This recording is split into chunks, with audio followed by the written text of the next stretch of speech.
And welcome once again to another episode of S2E36 Productions Presents J&M, Solve the World. I am James. And I am Matt. And in studio, once again, your friend and ours, our resident funeral director, Marlon!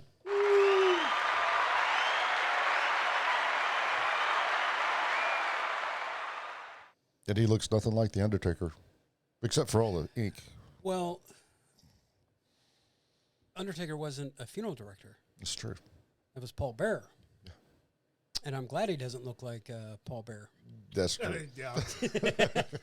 Give me a little bit, I may. Oh, yeah. That's what you could do for Halloween.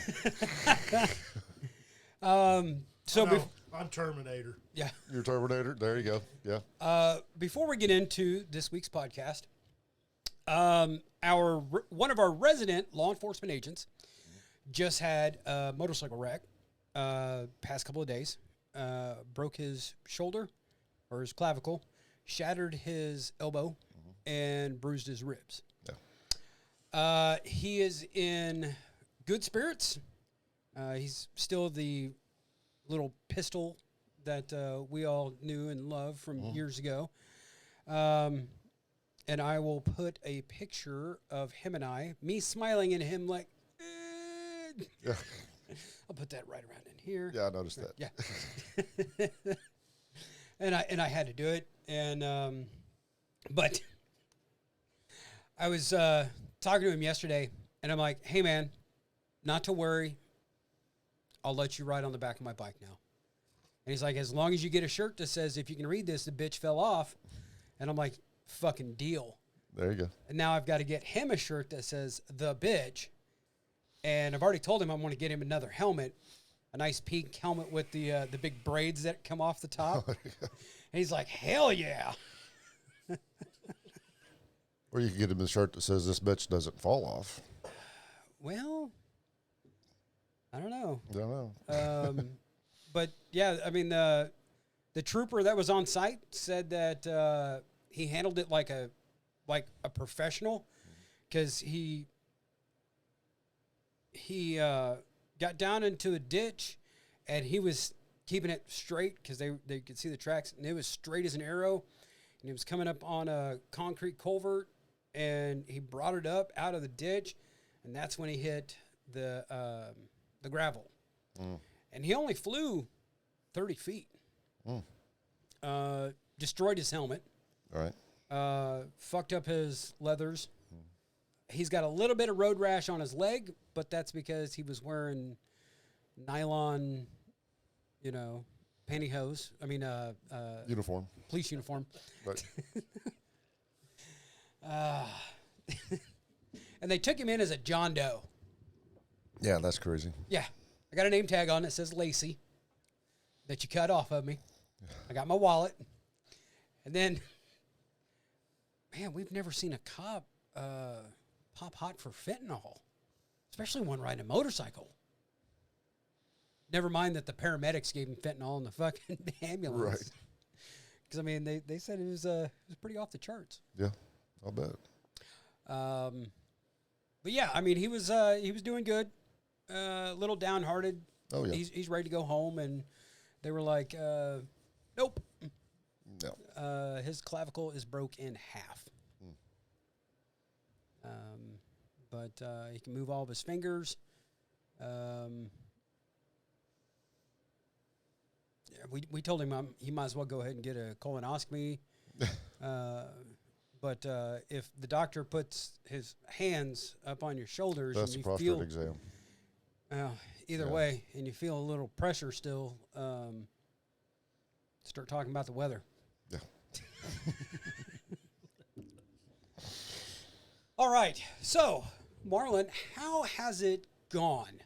You are now 1 year since your accident. Yep. And so how's everything been?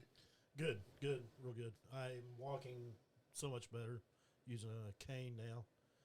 I'm back home. I've been back home for a while. Yeah. The only thing that's different, my dad passed away in March, and finally getting everything taken care of there. But I am doing 100 times better than I was. That's great. And just celebrated the 1 year of, it's my new holiday. Right. Thank God for not letting me die. Right. Holiday. Yep. There you go. Yep.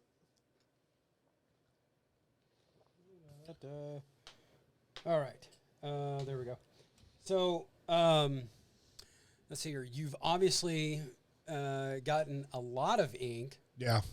I just decided to go ahead and We get got my other arm done. we got the whole rock and roll bit, and I'll take pictures a little bit later so I can post them up. But all right, start from the wrist, and let's go up. All right, wrist, front. It's got my date of my accident, 8/11/22. Okay. Backside, I've got Dangerous Toys Clown. Front, I've got Gene Simmons, Demon. Uh-huh. I've got Metallica Mike, Queensryche, Guns N' Roses, and then Eddie Trooper Okay. from Iron Maiden. And then you've got what do you got planned now? Cowboys from Hell. The big CFA. Big CF. Yep, CF. And then I'm going to do Eddie Van Halen's Frankenstrat Ooh. and probably Dimebag's Dean from Hell. Demon from Hell. Yes. And I'd literally like to do Stevie Ray Vaughan's. SRV1. Yep. We'll see. I'm running out of room on this arm already. Right. So, and I've only been doing it since May. So Well, but okay, what do you got on the chest panel coming off of that right now? I've got an angel and devil, Okay. cherubs, Okay. and I'm going to do something there. I'm just not sure. Okay. Then probably start on my leg again. So my Nice. one leg, Nice. since I lost my one on my other leg. Well, Right. now see, here's something that you can do with the prosthetic. Vinyl wrap. True. Mm-hmm. Because you can change out a vinyl wrap all the time. Yeah. And, oh man, look at these designs. This is awesome. Wrap it up or hydro dip. I'd pretty much probably go with vinyl wrap though. Yeah. And then it's like, I'm sick of looking at that. Let's see what else we can do. Yep. There you go. But I'm telling you, the ultimate tattoo, and I've seen it on a couple of guys that have lost legs. 1 foot in the grave. Mm-hmm. Yeah. I mean, it's fitting. Yeah. Yeah. I mean, Especially in my line of work. yeah, there it is. But I mean, I'm gonna have to shout out my daughter here real quick, and but she's got the ultimate, the funny tattoo that will never get old. So you remember the old Chester Cheetah commercial, right? It's not easy being cheesy. Yep. My daughter has asthma, so she's got a little inhaler, with a couple of flowers, and it says, "It's not easy being wheezy."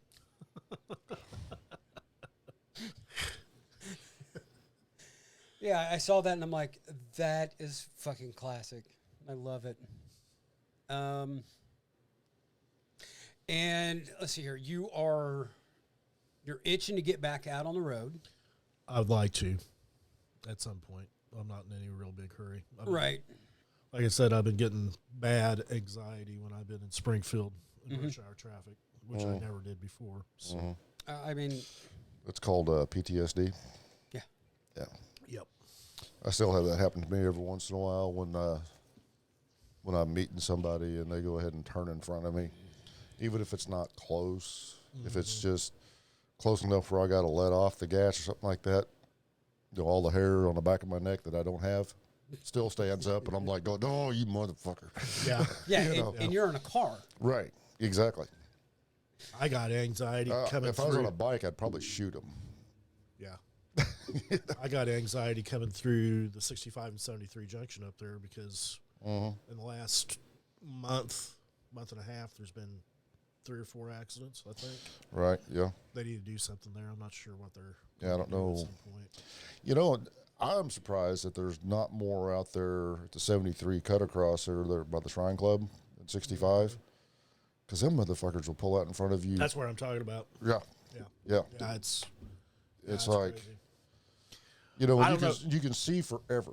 Yeah. But when I'm coming down through there, if there's 2 or 3 cars sitting there, and sometimes you wonder if they're even going to stop. Right. You know, they come pulling off 73 and they're halting, and you're like going, seriously? And I'm letting off and just waiting to have to clamp it down, and all of a sudden their nose will dive, and they'll, right. And then sometimes they stay, and then sometimes they just go right out in front of you. Yeah. I don't know if they could do something like up here, the intersection at Lewisburg. Mm-hmm. If they could do a light like that Yeah. there, that would probably work. It'd be better. But they would have. I think if they did, where they were both yellow, Mm-hmm. and then turned, or both off and then turned red when there's vehicles coming Coming. that way, you know. Yeah. Right. I mean, because I think people can see too far there, and they think they're safe. Yeah, I think And that's they just, and they don't realize that, yeah, I mean, it's a 50-mile-an-hour zone, but still. I think the other day they had a semi in a car. Oh, really? But, yeah, but I think people got hurt, but I didn't ever hear anything more on it. Right. damn. Yeah. Yeah. I mean, it's a good deal, so the big trucks don't have to go through downtown and Yeah, stuff. But yeah. still, Yeah. it's created a little issue out there. It's just, Yeah. Yeah, we were coming out of town on the bike, and yeah, I mean there was vehicles stopped trying to turn south onto 65, and then on that turn lane north, and I'm just like,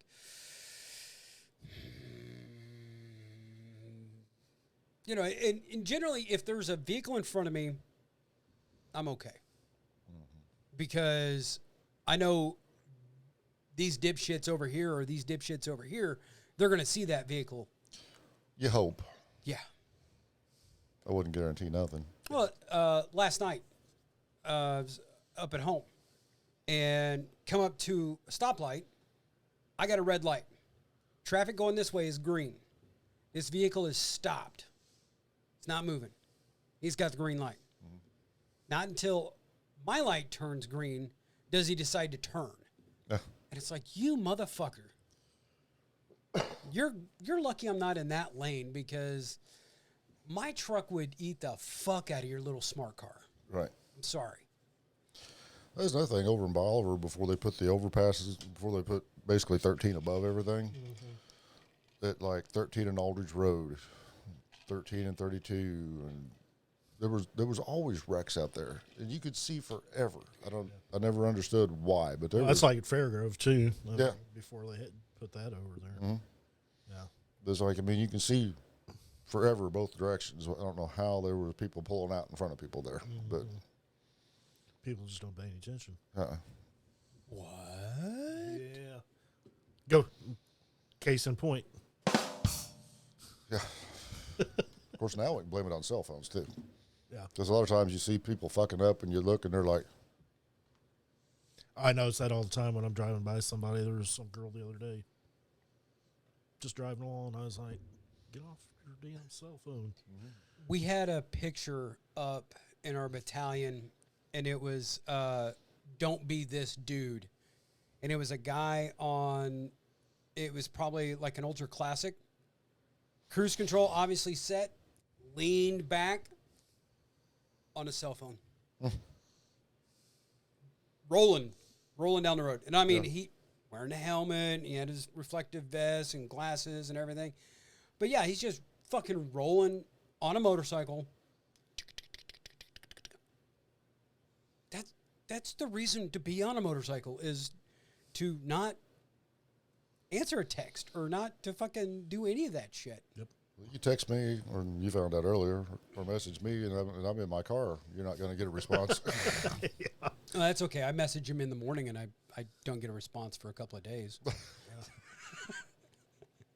Or I'll message somebody else, you know, and I won't get a response, period, until they want something. Hey, now. I mean, I'll get a response from Vez every now and then, but it's, hey man, I got this great idea. You need to quit your job and come out here. There's all this money and these women, and I'm like, no, man, I'm not quitting my job. Don't listen to him. Don't listen to him. No, I mean, I couldn't move down here unless somebody offered me more, not just like $1 more than what I'm making now. Because, I mean, that's really not worth uprooting everything from up there to come down here for $1. Yeah. I'm sorry. But now, I mean, if somebody came at me with, $5 more than what I'm making, rolling down the river. Moving out the basement. Yeah. Moving to another basement. Yeah. But I mean, it's people just don't they don't seem to pay attention enough. And I know I'm guilty of it. Anybody that's ever ridden with me knows that I'm guilty of it. Answering a text message while I'm driving. But my phone also sits right here. That's where I am. And if I don't have my glasses on, I can't read it. I can't read that. Or, somebody sent me a picture. Oh, I'm going to save that. I'm going to look at that again later. But yeah, I mean, it's right there. Wow. I never knew a black girl could have a white butthole. I wonder what's inside your butthole. Oh, my God. There was a little girl a couple years ago, had a song. Somebody put it on YouTube, and she's playing like a little ukulele, and it's like, ring. I wonder what's inside your butthole. Yeah. I wonder what's inside your butthole. Maybe it is aliens. Maybe it was astronauts. Maybe it's aliens. I wonder what's inside your butthole. And I mean, it went so viral that, like, some garage metal band like turned it into a metal song. It's like, I wonder what's inside your butthole. I mean, it was more entertaining than Baby Shark? Yeah. I did see an ab workout to Baby Shark. Really? Yeah. It was on Athlete X. You can probably look it up on YouTube. But the kid that's with him, he does this ab routine while he's singing Baby Shark. And it's all the timing and everything to go with the ab workout and everything. Yeah. Kind of like they say, you sing Happy Birthday when you're washing your hands to do it long enough. Well, but that depends. And when you're doing CPR, staying alive. Well, now they're saying you're not supposed to do that. Yeah. Because sternums are getting broke. Well, yeah. But that's because people aren't trained properly. Yeah. No, that happens anyway, though. Yeah. Yeah, if you're pushing hard enough, it's probably going to happen. Yeah. But if if their heart starts beating again, then it's yeah, that's what they say. We'll worry about the sternum later. Yep. Yeah. That's why my dad, before he passed, had basically the non-revival. He said, because I don't want them breaking my ribs and shit. And Do not resuscitate. do not resuscitate, yeah. Of course, he was 77 at the time, and, stuff's a little more brittle. Yeah. That's like my dad. Yeah. Didn't want to have it. Didn't want to do that at all. Well, and it's we were cleaning out, or when I was packing up to move up here, found my mom's power of attorney. Yeah. That said, don't have her on any machines. Whoops.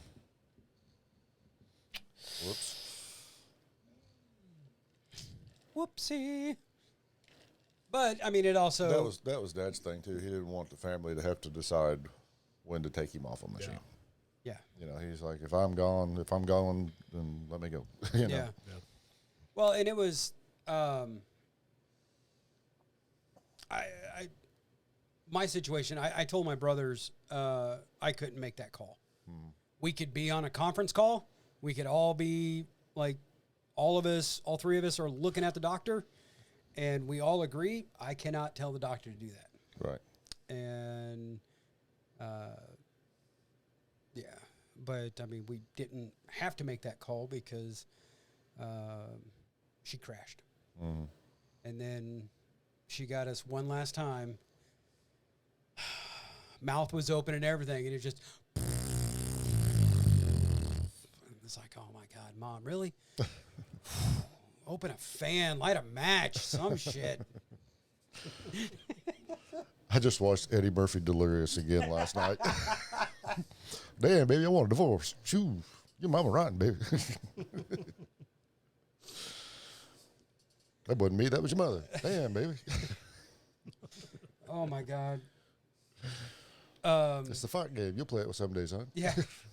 So we got to talking, Jason and I, at the hospital, and talking about, like, you come out of surgery and, like, the first thing they want you to do is go to the bathroom. Mm-hmm. And, you know, I sat there, and after I had hip surgery, tried, could not do it, laying down. Mm-hmm. And I'm like, I'm going to have to stand up. So I've got all my weight leaned over on my left leg, and the nurse is leaned over the bed, got a hold of my shoulders, and I got the cup, and I'm just like, ugh. And I mean, it's going, and it's going, and it's the Adam Sandler fucking skit, the guy that keeps pissing. And I'm like, Pinch, I need another bottle. Oh, piss boy. Yeah. Jason's like, yeah, I can't do it either. And he's like, I can't poop in no skillet either. Yeah. That ain't happening. And I'm like, well. That's the roughest thing is pooping again. Because once you've been on any kind of painkiller, Oh yeah, that's what it just locks you up. And it was kind of funny because when I had my wreck, I was 41, I believe. That was 20 years ago, folks. Not quite. But these nurses and nurses' aides, oh, you're so young and healthy. You know, and of course, when you turn 40, you start feeling like an old fuck, you know. I'm thinking, I'm young, you know, yeah, I guess I am in pretty good shape. But then I got to realizing I'm on the orthopedic ward. Everybody in there is in their 70s and 80s getting knees replaced, hips replaced, whatever, you know. Yeah. And I remember one night I'm laying there in bed, and I kind of woke up, and I heard my roommate call for the nurse, and he's like, yeah, I think I need to go. And she brought the Porta-John in there for him and everything. And he's sitting on that. I'm like, okay. Oh, God. You know. But he's like, I'm sorry, I just can't do nothing. I'm like, seriously? You didn't do anything? You fucking blew off some gas that's stinking up the whole room here, brother. my modesty went out the window. Oh, yeah. Hospital. Yeah. I was just like, let me go to the bathroom. Mm-hmm. Come turn me over. Put something underneath me, please. Yep. I was like, I don't care. Yep. It's like, Well, I had that puncture in my perineum, so every morning it was a doctor, whether it was a male doctor or a female doctor, one, they'd come in, raise my nuts up. Yeah, that's looking pretty good. Okay. Thanks for the check. yep. Yeah. You know, I was on my drain pad. Oh, Worst thing my that God. sucked was when they came in to change that drain pad, and they tried to leave me in bed and roll me over. It was like, oh, Jesus fucking, you know, because my pelvis was broke. Yeah. Just everything fucking hurt. I mean, I do not sleep on my back unless I'm in my recliner. But that was the only way I could sleep in the hospital because I could not turn over. Right. And they had come in to change that pad, and it's like, oh, you motherfuckers, you know, then, because my normal pain level just laying there was, 3, Yeah. 4, you know. Not when they changed the pad. 12. Oh, Where's those hydrocodones at, you sons of bitches? they, You mean 11? Yeah. oh, they, Yeah. My app goes to 11. they got Jason up today, and she's like, what's your pain level? And he's like, what do you mean, like 1 to 10? She's like, yeah. He's like 40. And then I guess like His Marshall goes to 40. I guess last night they did that, and he was like 80, 80, 80.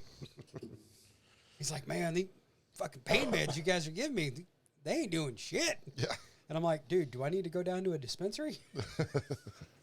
I mean, I'll do it for you. Brought you some gummy worms. Yeah.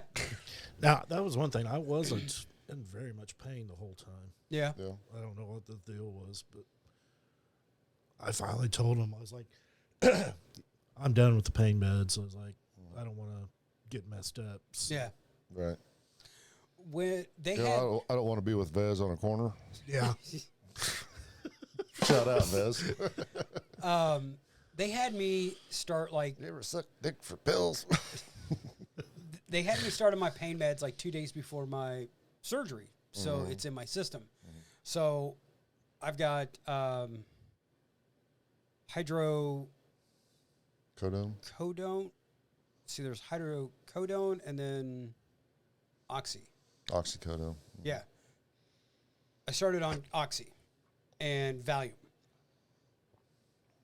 After the surgery, I got home and I started having very, very vivid dreams. Mm-hmm. And I was executing motherfuckers. Mm. Like the scene that was playing out in my head, never seen it in a movie. Right. And at first I'm like trying to psychoanalyze, and I'm like, maybe it's something subliminal that's coming in, you know, from the TV or whatnot. Right. Jon Stewart and Stephen Colbert do not talk about executions, because I would go to sleep with Comedy Central on. Uh-huh. And my surgeon's like, well, yeah, let's go ahead and get rid of those and let's try these. I wasn't executing anybody anymore, in theory. I gotta say, I had those too. I gotta say, with the hydrocodone, I never felt high, or yeah. I mean, I'm sure I couldn't have drove a car, you know. But I mean, I didn't feel fucked up. But man, I couldn't stay awake. You know, because I remember once I got home, the Transformer movie had just came out and was just on HBO or whatever. Mm-hmm.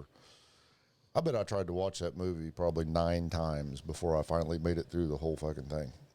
You know, even though Megan Fox is in there with the hood up on a Camaro, I'd fall asleep in that part. People would come to visit me at the hospital, and we'd be sitting there talking, and I'd just fall asleep.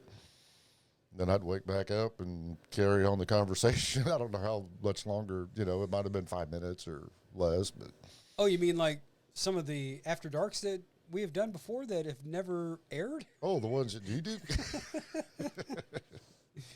But now, when I had the plastic surgery done on my heel, it was a outpatient deal, and they give me some pain pills up there. It was Percocets. Or Percodens, one of the two. I can't remember which one.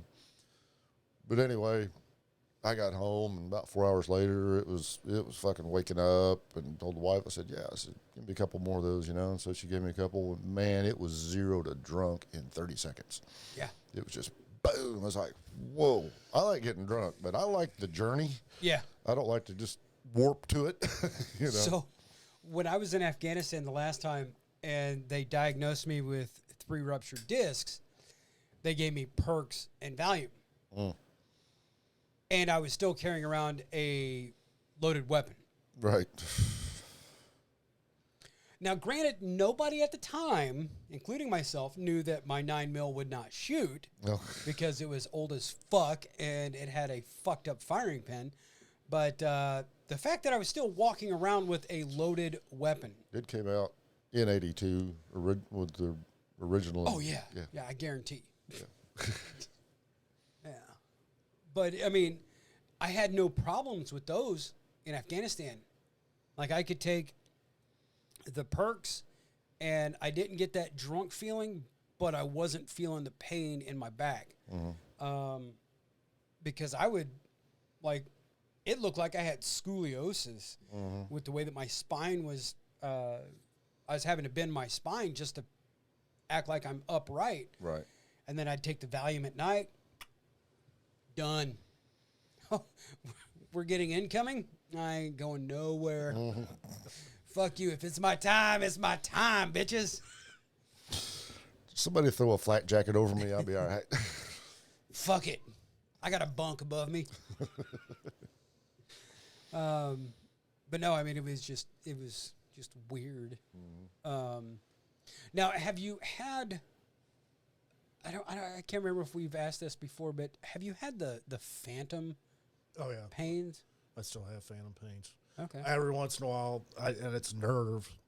I'll feel like my back of my leg all the way down. I get a pain every once in a while, and I still feel like I can feel my foot. My big thing now is I feel like I can feel my toes. Yeah. And I really want to bunch them up. Uh-huh. And it's like I'm almost there, and I just can't do it, and that drives me crazy. Right. I'm just like, Don't they have some shit, what am I trying to say here? Artificial limbs that have sensors like in the stump part? yeah, they do. Would you work those nerves, you know, like on a hand or something like that? They can do it to where whatever you tell your brain says, I'm moving my index finger. And it actually does. I don't know if they do for legs or not. Yeah, I didn't know. Leroy Petrie, he was Army Ranger, lost his hand, actually lost part of his arm, and Medal of Honor recipient.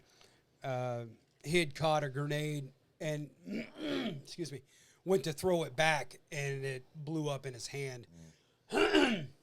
But yeah, he can move his hands. Right. And then in his hometown, they've got a statue, and they've got a prosthetic, and it'll actually like grip your hand and like shake your hand and everything. Right. But yeah, Leroy, his is that way. But yeah, I think with the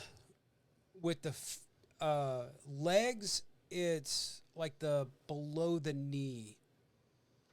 The guys that are below the knee can get the. That could be, yeah. Yeah, because I know. So much easier if it was below the knee. Oh yeah. Yeah. Yep. Because like with my buddy Wayne's, because yours is Bluetooth, isn't it? Your leg. Yeah. I got 4 microprocessors in it and stuff, and they when I go up to when they tweak it and stuff, they hook it up to Bluetooth and and everything. Yeah. Other than like starting from a stop, that's about the only time you can tell that, unless the wind's blowing and you can see the pant leg, like, wow, your leg is only that big around. Yeah. You do some fucking calf lifts, man. Yeah. But that's about the only time. And he's a little bit slower with the stairs, but you know, the big difference is Merle's been this way for a year. Right. This happened to Wayne when we all go see Metallica and Pantera in November. It'll be 13 years. Yeah. So, you know, a little more time getting used to everything. Right. Yep. Well, and he's had the growing pains with all the different legs. Right. They fitted him for a bow, and he ran 2 miles to prove, you know, fuck you, I can do this. And then took the bow off and said, fuck you, I'm never running again. Right. Don't ever have to worry about me running. Yeah. I didn't run before, so. Yeah, exactly. Well, it's like they told me, it's like, well, and they took me in to show me my x-rays and shit, you know, and it's like, well, you got this broken here, da-da-da. You'll probably never ride a horse. I'm like, wasn't doing that before. Yeah. Then they're showing me my heel and my foot, and I mean, my calcaneus was supposed to be one big bone, and it was several. And they're like going, yeah, you're probably not going to run a marathon. I'm like, hadn't planned on doing that shit anyway. I don't even like watching him. If you see me running, you better run, because something's after my fucking ass. I'm at the point anyway. Before my leg, I was just like, if somebody's chasing me, I'm just gonna let them catch me. I don't even run. I thought at that time. So yeah, right. It's like, could I remember some old high school wrestling and some jiu-jitsu, or just shoot them?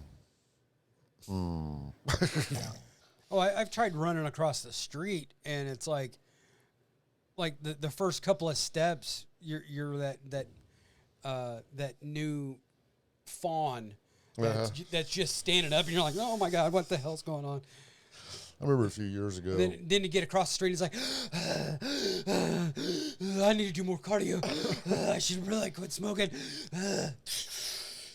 I still look like Edgar from Men in Black when the alien takes him over, when he's trying to stand there and walk. Yeah. That's what I look like when I get up. Anytime I get up to start walking, I'm sitting there looking like him. What are you looking at? Yeah. Fucking Vincent D'Onofrio. That guy's a fucking... He's almost a chameleon as much as Steve Buscemi. Yeah. Speaking of fucked up shows, have you watched Twisted Metal on Peacock yet? No, I have not. Oh. It's pretty good.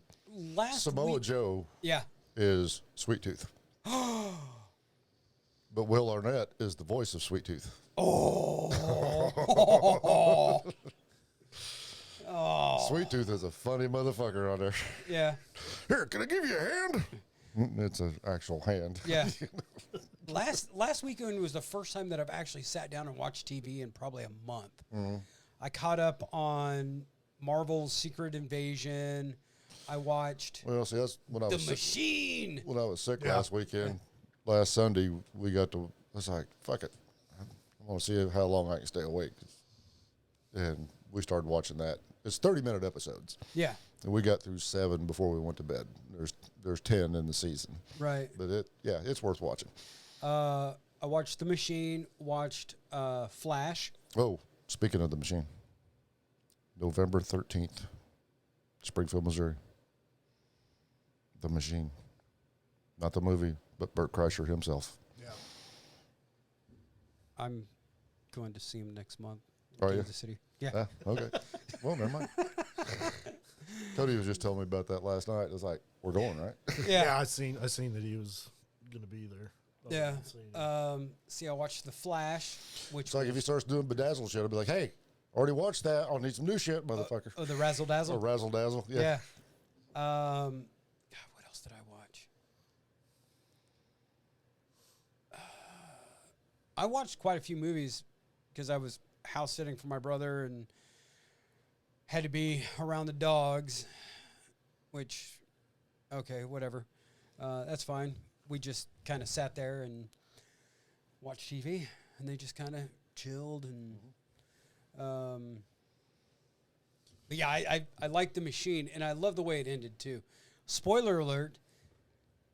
So when I was 48 years old, I got involved with the Russian mafia.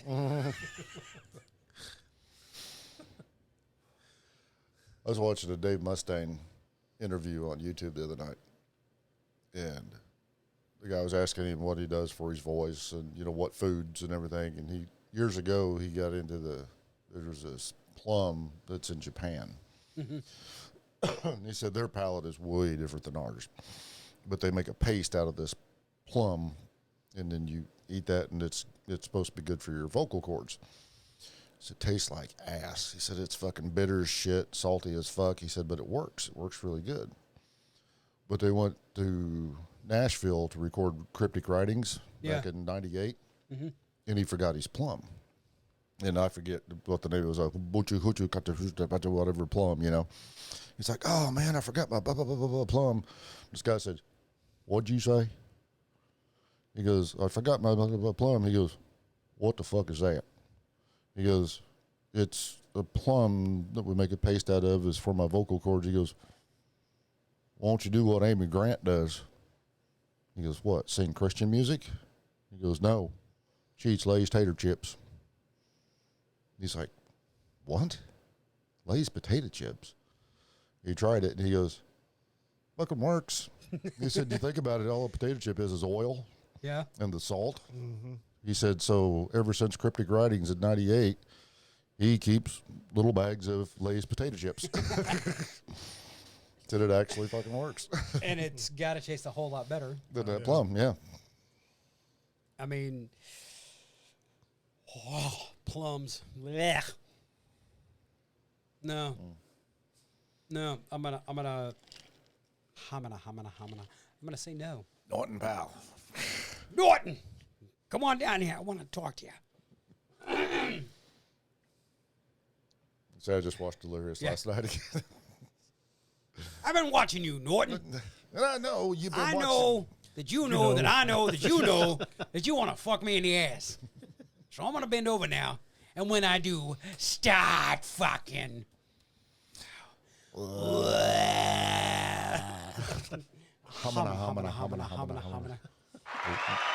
Way to go, Ralphie boy. Oh my God, Eddie Murphy, please up to us. Yeah. Big fans.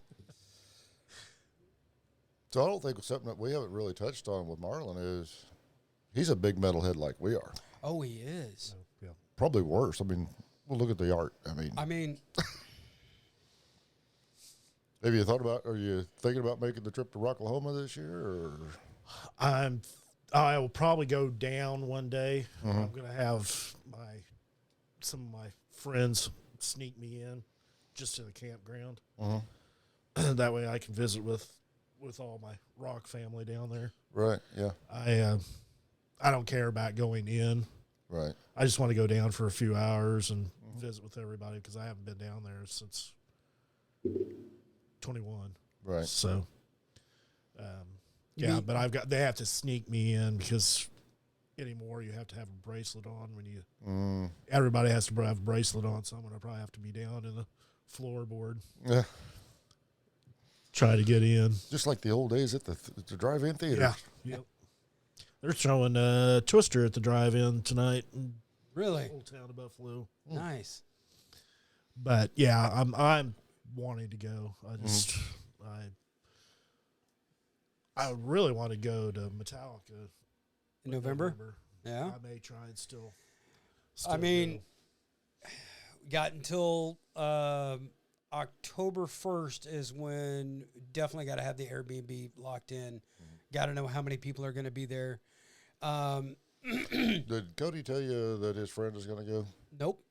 Yep.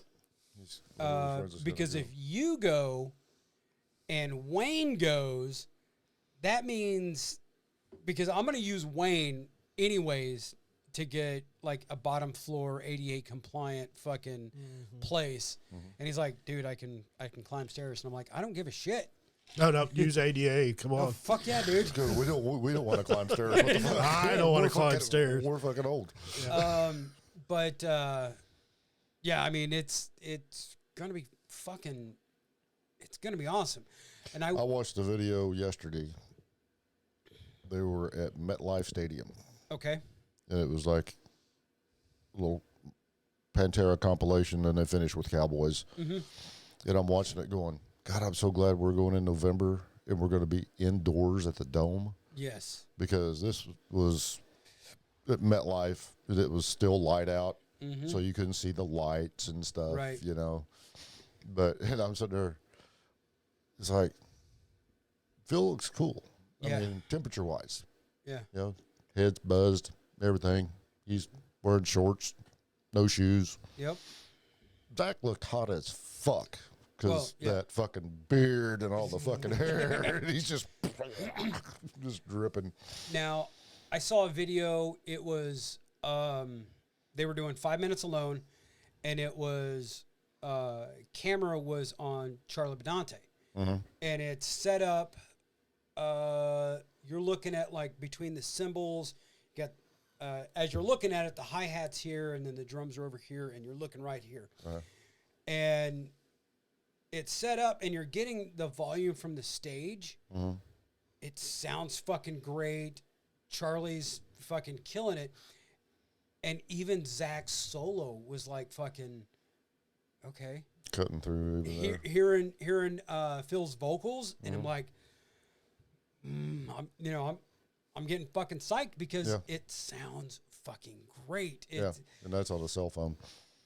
No, the one I saw, it was it was an actual it was like camera? a hard camera that's set up on the drum kit, and because it was the drum cam, Right. but no, it sounded fucking good. Yeah. And somebody posted it was a full video. I forget where, but it was Pantera's full set, and of course they're using the whole Metallica stage. Last night's show, they were in Arlington. First time in 22 years Pantera's played in Arlington. Yep. Did you see that Rita got on stage with them in Houston? No. Yes. Fucking awesome. I seen that on Facebook today. It was a picture. It showed her on there. And, yeah. Well, because she is the one, because, of course, she's the majority estate holder for Dime, and now she's the majority for Vinny. And she's the one that gave the blessing for them to use the Pantera name. And, yeah. Yep. And, you know, and she has always headed up the whole Dime Bash. Excuse me. And, you know, she made up with Phil a long time ago. Really? They had to sit down because Phil's played a couple of Dime Bashes. Vinny never did. You know, and Vinny unfortunately went to the grave not liking Phil. Because he blamed Phil for what happened, not the fact that this fucking Marine who got kicked out because he was fucking crazy. Let's just say a guy with a definite mental handicap. Oh, yeah. He shouldn't have been able to buy a gun to begin with. Right. But that's a different podcast all on its own. Right. And I think we've had that one several times. But, you know, it at the end of the day, I don't care what was taken out of context. I've never heard that interview. I don't give a shit about that interview. I don't see Phil ever saying anything like that. I mean, at the time, he might have said something that, you know, with him. I honestly, I've never heard anybody say anything about Dime, period. Never anything negative. Right. That's what I mean. Never, you know, nothing derogatory. He needs his ass beat or nothing like that, you know. And I don't know what that interview was. I've never heard it. No. But, yeah, I don't. Because, I mean, even when I seen Down back in 2008, I think it was. Well, I seen him twice, and I seen him up in Springfield, and then I seen him open for Metallica in October up in Kansas City. Yeah. And he's like, you know, this song's for my brother Dimebag, you know, and they played one of their Down songs, you know. Yeah. But I never heard him say anything derogatory about Dime or Vinny, either one for that matter. No. But there was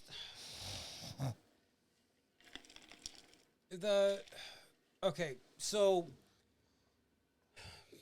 you know when somebody gives lip service, you know, they're oh, this is the thing I need to say. I'm gonna say this. But when Phil gave like his thing after Dime died, that was 100% heartfelt. I felt. Yeah. You know, and if it wasn't, then I don't know why Phil doesn't have a SAG card and has an Oscar. Right.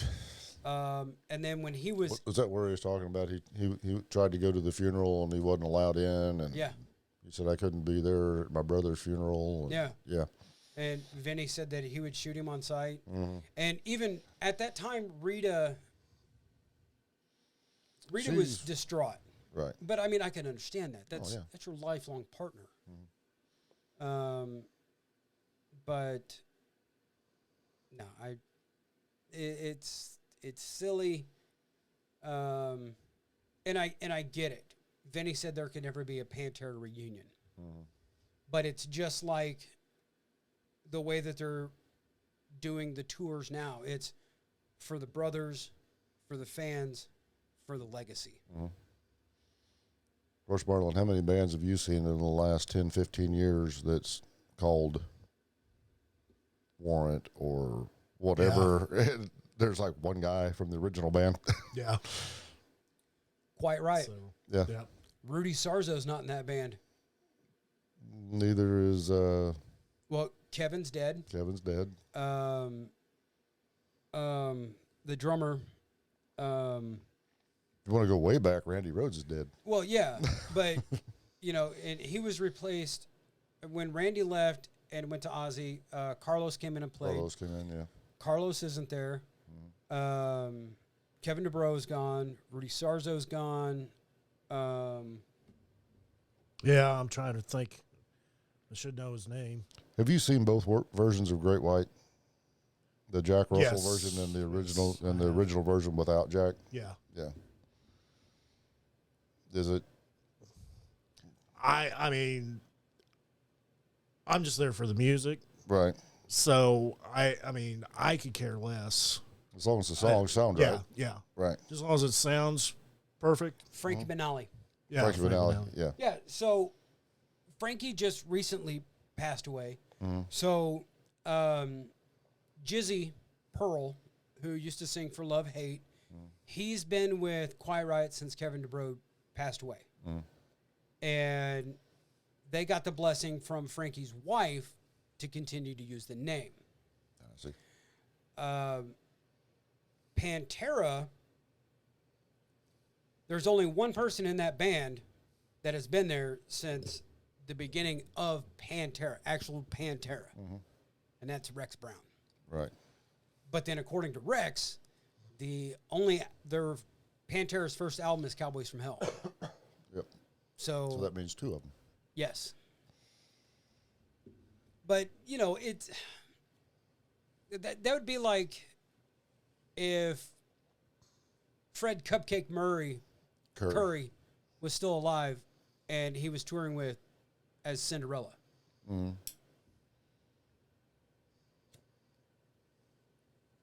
I mean, Well, it's like when we seen Sebastian Bach before we opened for Jackal. yeah, It was Sebastian Bach's solo band, Sebastian Bach and Friends. but they were playing Skid Row songs. Yeah. You know. Last time I seen him was down at Lampy, I think.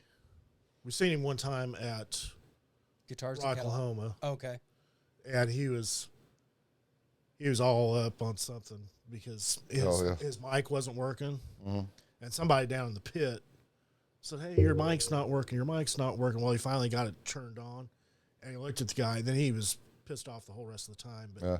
He goes, "It's not my job for the mic to be on, to make sure the mic's on, and all this stuff." And I thought he was going to jump down into the crowd and Another St. Louis thing. You know, But- it was funny when we seen him. Of course, this was in 98, 97, 98, because we played down there in 98. Yeah.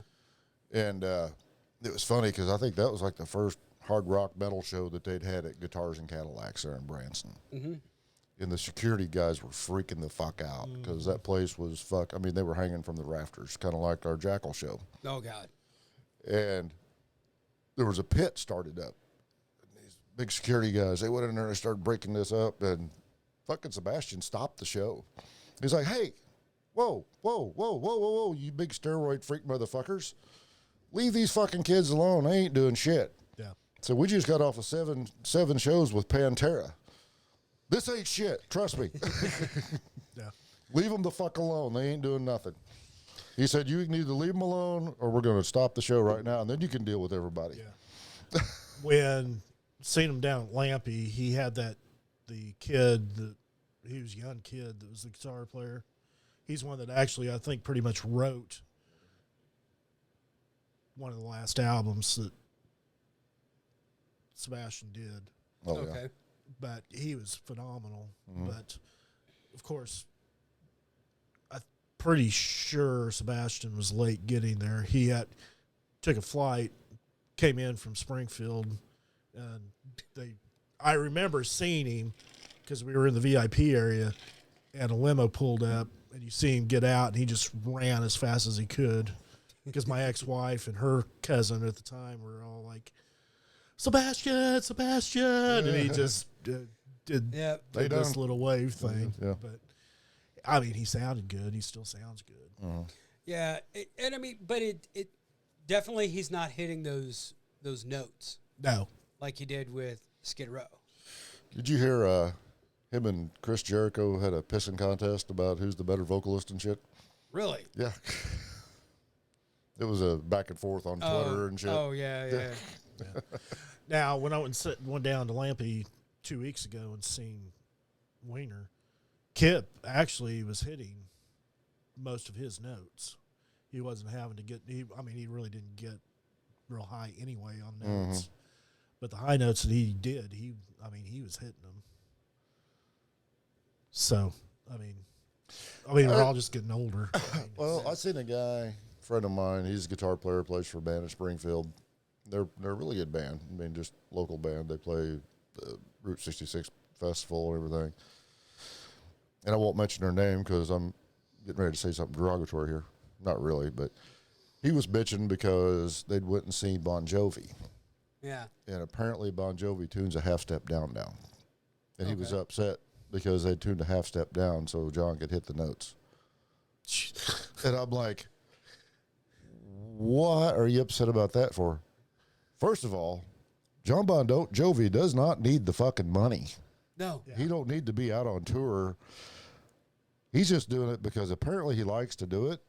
Because, hell, he wanted to buy a fucking football team or something at one point. Arena. No, he wanted to buy an NFL team. They was getting together. Yeah, I think he bought. Didn't he buy an arena team? Yeah, Yeah. he bought an I want to arena say team. it was Vegas, wasn't it? Or was it New Jersey? It was probably New Jersey. Jersey. Yeah.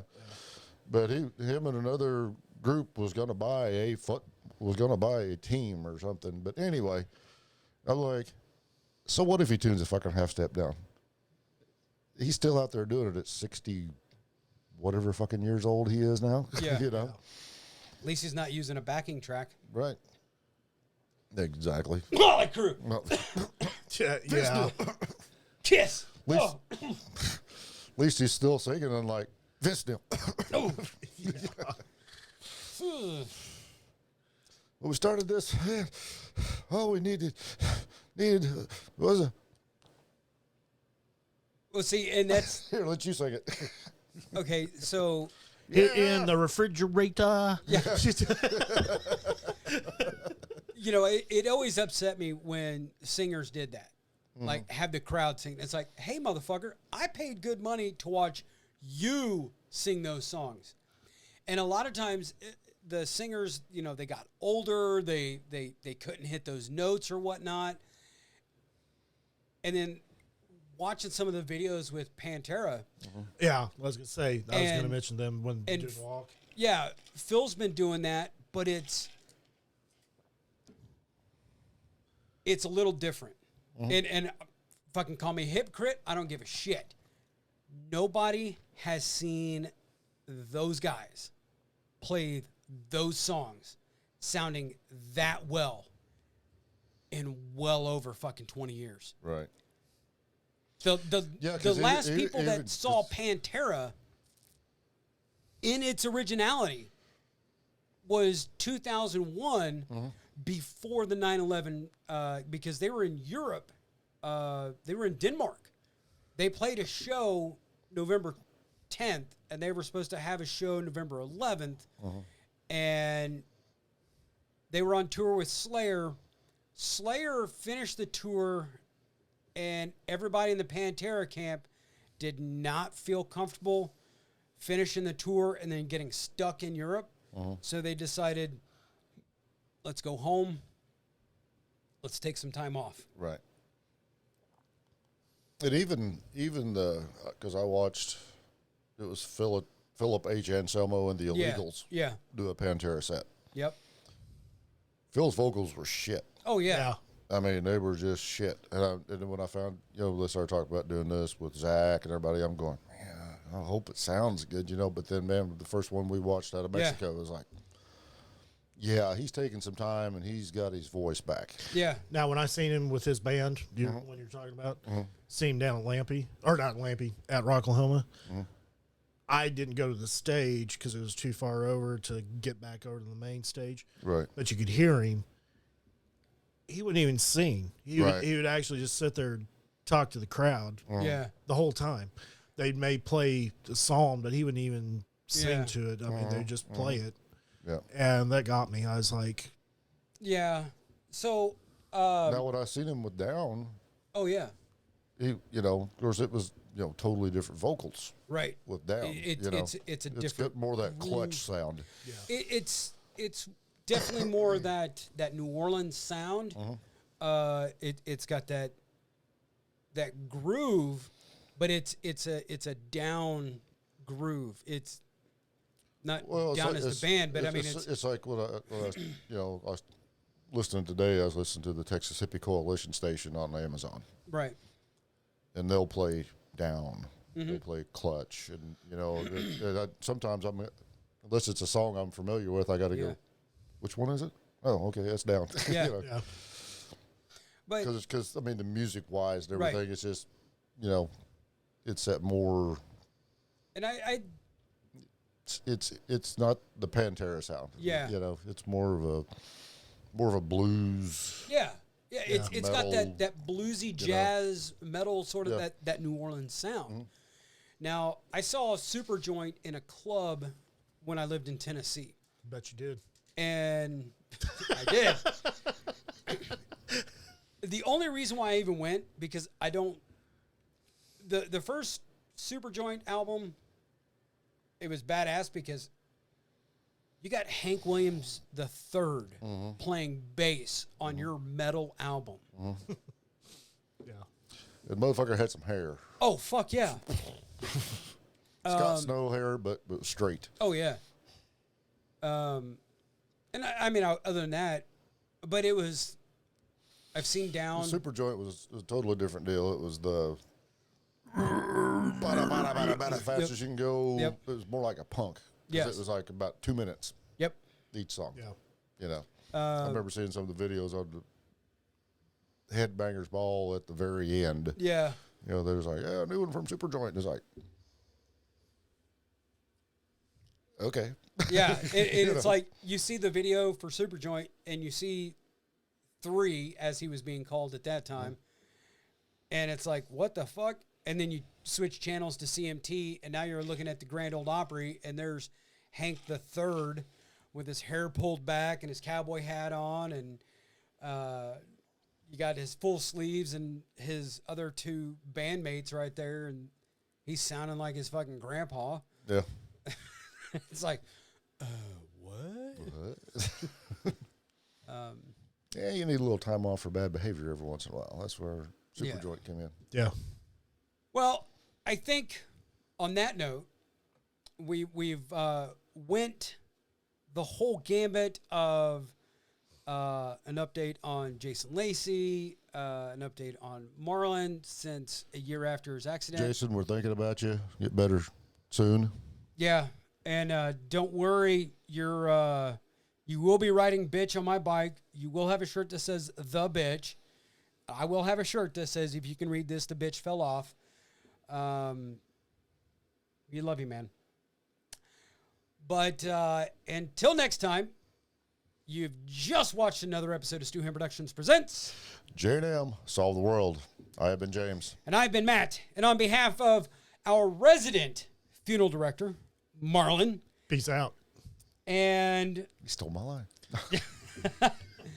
until next time, you keep one fist in the gold, one foot in the gutter, and we will be seeing you. Peace.